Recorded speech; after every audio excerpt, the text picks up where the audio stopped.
Here's a stat that should make you pause. Most professionals are leaving $5,000 to $10,000 on the table every time they switch jobs. Hi, I'm career coach Ariel, and I'm here to talk to you today about how to negotiate effectively when you're landing a new role. Now, the reason that they leave money on the table is not because they're lacking skill, but because they've never learned to negotiate with confidence. So today, I'm going to show you how top performers do it with two real client examples that cover both the salary negotiation itself and negotiating the rest of your offer package too. By the end, you're going to know exactly how to approach your next offer so that you walk in confident, respected, and fully compensated for your value. Let's start with David. He received an offer for a role that he really wanted, but they only offered him $57,000 a year. Based on his experience and market research, he knew he was worth $62,000 at least. Now, most people would have just said yes because they were worried about rocking the boat and they were just so happy to get the offer. But David followed the system that I set up with him. He paused, he framed his ask clearly, and he sent a short, confident email. Thank you for extending the offer. I'm really excited about the opportunity. Given my experience and the value I can bring to this role, I was hoping we could align the base salary closer to $62,000. Would it be possible to adjust the offer accordingly?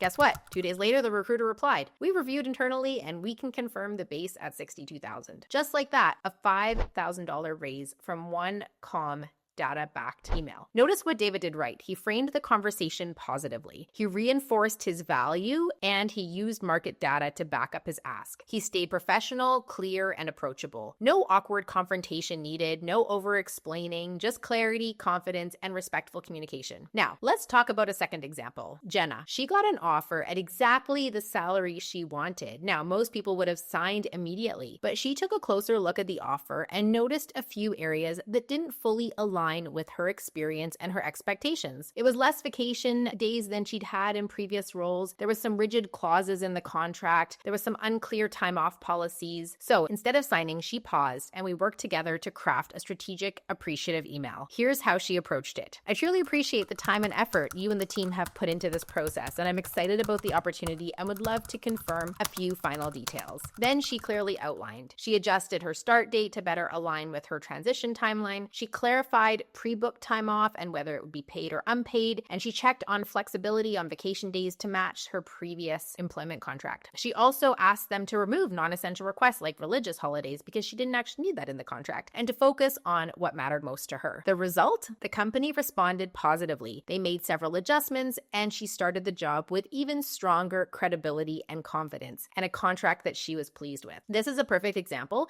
of how negotiation isn't always about more money. It's about alignment and clarity and confidence and self-respect. So whether you're negotiating salary like David or reviewing the full package like Jenna, here's the system that I teach all my clients to follow. Step 1 is research your value. I suggest using ChatGPT to do your research and have it check sites like Glassdoor, Levels, PayScale, or LinkedIn Salary Insights. Research salary by role, experience, location, and company size for accuracy. Step 2 is know your range. So aim for the 75th percentile if you have strong experience. Your range shouldn't be a guess. It should be confident. Step 3 is time your ask. Don't discuss money too early. Early in the process, your value is theoretical. Once they've invested in you and they're making an offer, it becomes real. If a recruiter asks your expected salary before you're ready, say something like, "I'd love to learn more about the role first, and once we know it's a great fit, I'm sure we'll find a number that works for both of us." Step 4 is get the offer and then pause. Once you get the offer, take a beat. Restate your excitement, thank them for the offer, and then once you've paused, present your request back clearly. So use this simple formula: the pause, the thank you, and then the ask. When you pause, don't react emotionally. When you say thank you, show gratitude and enthusiasm, and the ask needs to be clearly stated with your request backed by some data. Negotiation isn't about squeezing out some more dollars.